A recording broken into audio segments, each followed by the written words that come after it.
Today's video was supposed to be a highly requested one. I've been asked so many times to do a video on handwriting, and I had that planned for today, but I felt like this was a lot more appropriate and important, and it's how to reduce anxiety, especially during these times where coronavirus is so prevalent. So Joshua 1:9 says, "Have I not commanded you? Be strong and courageous. Do not be terrified. Do not be discouraged, for the Lord your God will be with you wherever you go." Joshua 1:9. And so I think this is important because God has commanded us to be strong and courageous. This word was written thousands of years ago, and God knows us. He knows our very nature. We as humans like to be in control, and when we're not in control, we become afraid.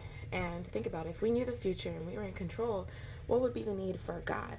And that's why we have to trust in Him and rely on Him so much, because we are not in control, but we do have the one who is in control and who holds our future in His hands, and that is the Lord. So the Lord has commanded us, so we have to come under that commandment, listen to that. And being calm and strong and courageous, it takes work and it takes time. So do not fear. God knows our very nature. Like I said, we fear the unknown, but if we trust in Him, then what do we have to be afraid of? And one thing to note is, where does the strength come from that the Bible talks about? Psalms 46, verses 1 through 3.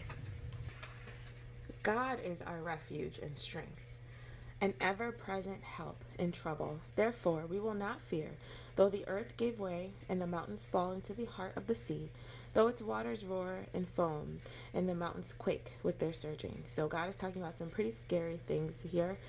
The earth giving way, mountains fall into the heart of the sea. These are all very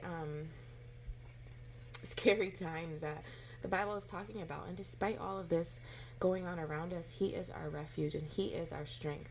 He is our ever-present help.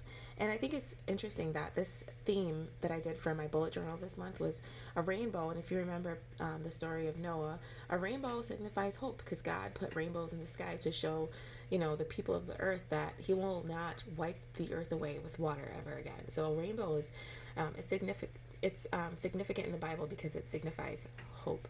And so I think, God is very purposeful. I don't think that happened by accident. So I'm holding on to that hope. I know things will get better and, life will be restored. And one thing that we can do as Christians is to be kind to each other. Use this time to show others the love of Christ. I've heard so many horrible stories of, people being mean to each other at grocery stores and people fighting over silly things. Stop and take a look around at the people around you, especially the people working at grocery stores and things like that. Be kind to them. Ask them how they're doing, how their day is going. Do they need anything? As Christians, we can certainly stand out from the crowd in the sense of just being loving to each other. Let's just come together as a community, as one body under Christ. God does everything for a reason, and who knows, who has come to Christ because of this whole coronavirus situation. So I'm just praying for the whole world. Please be safe. I'll put some scriptures in the description box that I've been trying to pray over our earth and in our communities. Please be safe. Be kind. Please be kind to one another. We don't have to be, savages, dog eat dog. I've seen some scary things out there at the stores. So just be kind to each other. I'm praying for each and every one of you, and I hope this gives you some kind of hope and reduces your stress. Trust in the Lord. He will take care of it all. So thank you so much for watching. I'll talk to you next time. Bye.